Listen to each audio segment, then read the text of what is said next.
Hello दोस्तों, नमस्कार। SM खसी शाना में मैं आपसे बुलंका दिल से बहुत बहुत स्वागत करता हूं। चलिए दोस्तों, बहुत सारी चीज़ों को कवर करना है। स्टार्ट करेंगे सबसे पहले तो हमारे मार्केट के साथ।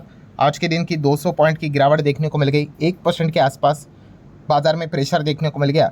एंड प्रेशर के पीछे का अगर हम यहाँ पे बात कर ले, 2 पॉइंट था। एक तो अमेरिकन मार्केट में दबाव देखने को मिला। कल लेट नाइट की अगर बात करें तो ट्रम्प के कुछ उल्टे फुल्टे बयान आए थे, ग्लोबल मार्केट को उन्होंने गिरा दिया था। एंड उसके बाद अगर सेकंड बड़ा कारण है तो वो कौन सा है? Yes, Nifty IT. आप देख सकते हैं निफ्टी आईटी लिटरली यहाँ पे 4% के आसपास गिरते हुए देखने को मिला है। मैं इंडेक्स की यहाँ पे बात कर रहा हूँ।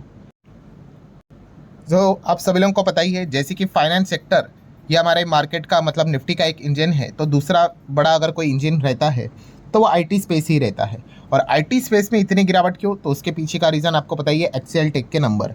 यस, एचसीएल टेक के नंबर हम लोग को देखने को मिल गए। नंबर में इतनी कोई बुराई तो नहीं थी, बट जो एस्टिमेट्स थे उसको मिस कर दिया। मतलब मार्केट और ज़्यादा एक्सपेक्ट कर रहा था, वो डिलीवर वो नहीं कर पाया। और इन्होंने सौदे यहाँ पे लगाए हुए थे, वो उन्होंने फटाफट यहाँ पे निकाल दिए। प्लस उसी के साथ साथ अगला फाइनेंशियल ईयर 27 को लेकर जो रेवेन्यू गाइडेंस कंपनी ने दी है, वो भी इतनी कुछ मतलब मार्केट को पसंद नहीं आई। एंड इस चीज़ के चलते अलग अलग जो एनालिस्ट होते हैं, ब्रोकर्स होते हैं, इन्होंने एचसीएल टेक के टारगेट्स यहाँ पे कट कर दिए। बहुत सारे ने तो आप देख सकते हैं, जेएम फाइनेंशियल्स ने तो इनको डाउनग्रेड भी यहाँ पे कर दिया है। तो इसी चीज़ के चलते आप सभी लोगों को पता ही है, बहुत ज़्यादा हम लोग को एग्जिट देखने को मिल गया। एंड ओवरऑल एचसीएल टेक का जो स्टॉक आज के दिन की अगर बात करें, 10% से ज़्यादा क्रैश हो गया। एचसीएल टेक पहले तो निफ्टी फिफ्टी वाली कंपनी है, आईटी स्पेस में भी है, निफ्टी आईटी में भी है। एंड अगर देखा गया तो ये भी कंपनी काफ़ी बड़े साइज़ की कंपनी है। नो डाउट टीसीएस जितना तो मैच नहीं कर सकते, बट फिर भी Infosys, Wipro, HCL tech, tech Mahindra, ये एक कैटेगरी में हम लोग को देखने को मिल जाते हैं। मतलब बड़े साइज़ की कंपनियां हैं। और ये अकेला नहीं चला, उसी के साथ साथ टाटा लेक्सी की भी अगर हम यहाँ पे बात कर ले तो ये भी 6% के आसपास। जितनी भी आईटी कंपनियां हैं बुरी तरीके से गिरते हुए देखने को मिल गए। परसेसन सिस्टम की भी अगर हम बात कर ले, 5% के आसपास की गिरावट। रीजन वही कि एनालिस्ट ने टारगेट्स को यहाँ पे कट कर दिए नंबर्स देखने के बाद। एंड इससे हुआ क्या, इंटायर आईटी स्पेस में हम लोग को काफ़ी दबाव देखने को मिल गया। तो ऐसे अगर आईटी स्पेस में दबाव आता है, फाइनेंस में दबाव आता है बड़े लेवल पे, मतलब इंडेक्स ऑलमोस्ट 4-4.25% गिरना, तो बुल वालों के लिए फिर तो सिचुएशन काफ़ी टफ यहाँ पे हो जाती है। नेक्स्ट अगर बात करें दोस्तों, तो दीपक नाइट्रेट, केमिकल स्पेस में काम करने वाली कंपनी। तो दीपक नाइट्रेट में हम यहाँ पे देख सकते हैं आज के दिन अच्छा परफॉर्मेंस देखने को मिला। एंड कंपनी का मार्च का डेटा हमारे सामने आते हुए देखने को मिल चुका है। शेयर होल्डिंग पैटर्न को लेकर प्रमोटर ने तो अपना स्टेक वैसे ही रखा है, हालांकि दिसंबर में तो उन्होंने अपना स्टेक यहाँ पे बढ़ाया था।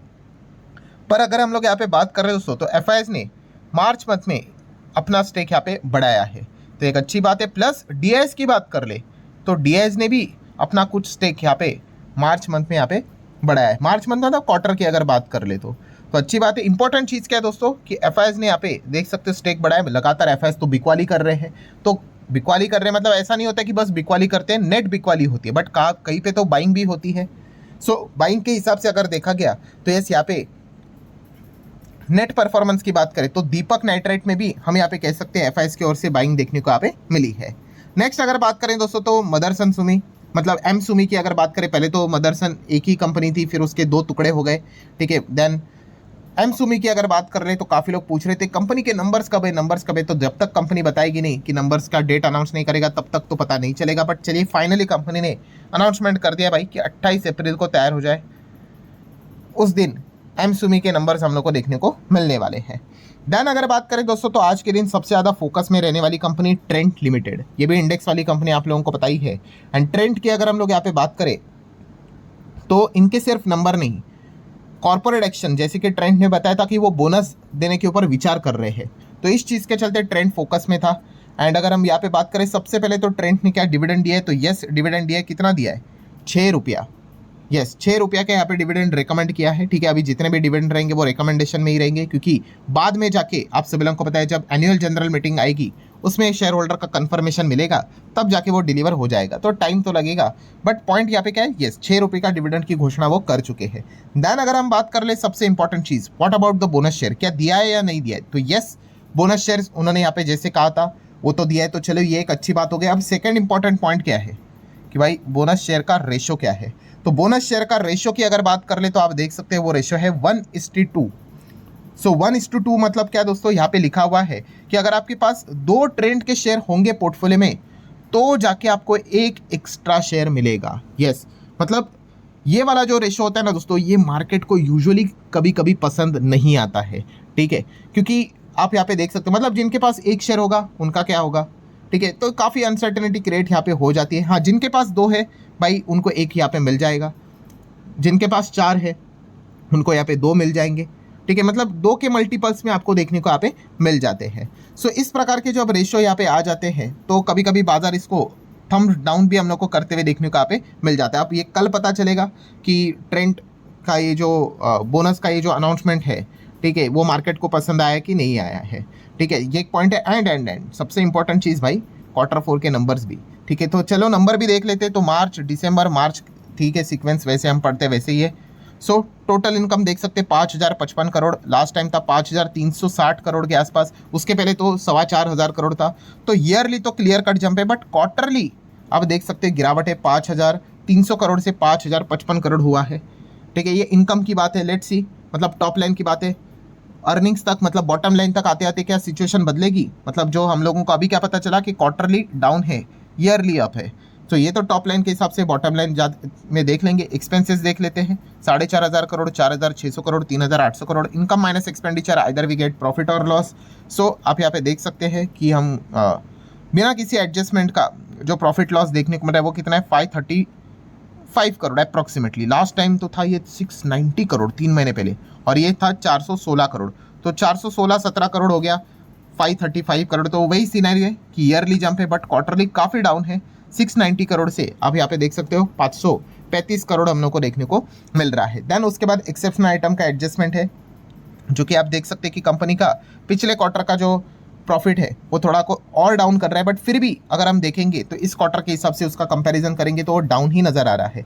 रही बात फाइनल प्रॉफिट की, टैक्स बिक्स सब कुछ देने के बाद, तो ये फाइनल प्रॉफिट ट्रेंड का जो कि अलग अलग वेबसाइट के ऊपर, न्यूज़पेपर के ऊपर, आर्टिकल्स के ऊपर देखने को मिलेगा, जो है 413 करोड़ अप्रॉक्सीमेटली।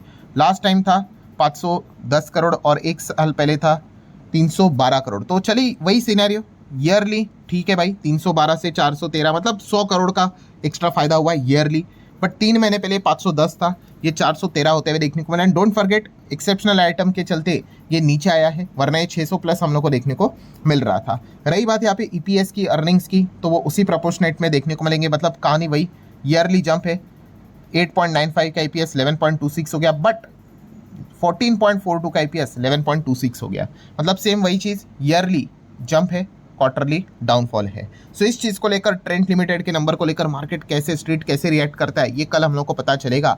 एंड खास करके बोनस वाले काफ़ी लोग यहाँ पे ट्रेडर डिसअपॉइंट हो सकते हैं, बिकॉज यूजुअली वो जो ऑड नंबर टाइप का बोनस होता है, ठीक है, वो थोड़ा सा बाजार को पसंद नहीं आता है। लेट्स सी बाजार का रिएक्शन क्या रहता है। नेक्स्ट अगर बात करेंगे एमटार टेक्नोलॉजीज, सिर्फ एमटार यहाँ पे नहीं भागा है, जो लोग पूछ रहे हैं भाई, एंटायर डिफेंस स्पेस में ही हम लोग को तेजी देखने को यहाँ पे मिली है, ठीक है। एंड एमटार को लेकर, जैसे कि आपको पता है, ब्लूम एनर्जी को लेकर जब से अच्छी खबरें आई है तब से ये भाग ही रहा है।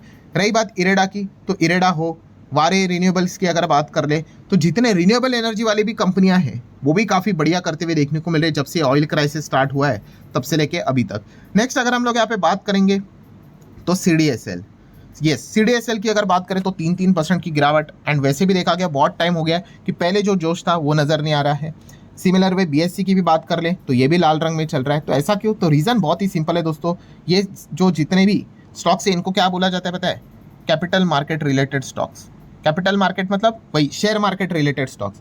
जब शेयर मार्केट काफ़ी दबाव में रहेगा, ठीक है, तो ये कंपनी में भी यूजुअली हमें दबाव देखने को मिल जाते हैं। यहीं पे अगर मार्केट कभी भविष्य में 30,000, 35,000, 40,000, 50,000 एकदम पागल की तरह अगर भाग रहा होगा, बुल रन होगा, तो इन कंपनीज के भी बिजनेस तब बढ़ जाते, तब ज़्यादा लोग आते हैं, वॉल्यूम बढ़ता है, डीमैट अकाउंट खुलते हैं, ट्रेडिंग बढ़ती है, ठीक है। एंड जब मार्केट एकदम सुस्त हो जाता है, आप देख सकते हो पिछले 1.5-2 साल हो गए मार्केट एकदम काफ़ी सुस्त है, तो ऐसे सुस्त माहौल में हम यहाँ पे चेक करते हैं कि ये जो प्लेटफॉर्म वाली कंपनियाँ होती है, कैपिटल मार्केट वाली कंपनियाँ होती है, वो भी सुस्त परफॉर्मेंस यूजुअली यहाँ पे देते हैं। इसमें कोई रॉकेट साइंस वाली बात नहीं। और ये सिर्फ ये वाली कंपनियाँ नहीं, हमने देखा है म्यूचुअल फंड से लिंक वाली जो कंपनियां हैं वहाँ पे भी हम देख सकते हैं थोड़ा सा परफॉर्मेंस डल ही हो जाता है। रिसेंटली हम लोगों ने देखा था कि जो SIP स्टॉपेज रेशो था वो तो 100 को क्रॉस कर गया।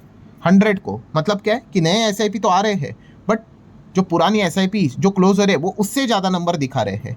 तो ये यूजुअली मार्केट का पार्ट ही रहता है। मार्केट बुल में रन में आता है तो ये सारे बिजनेसेस भागते हैं, और जैसे मार्केट यहाँ पे ठंडे माहौल में चला जाता है तो इनमें भी वो प्रेशर हम लोग को देखने को मिल जाता है। सो ठीक है दोस्तों, जितने इंपॉर्टेंट पॉइंट्स थे सारे कवर कर ले। वीडियो हेल्पफुल लगा होगा, चाहो तो लाइक एंड शेयर कर सकते हैं। मिलते हैं अगले वीडियो में, तब तक के लिए बाय बाय।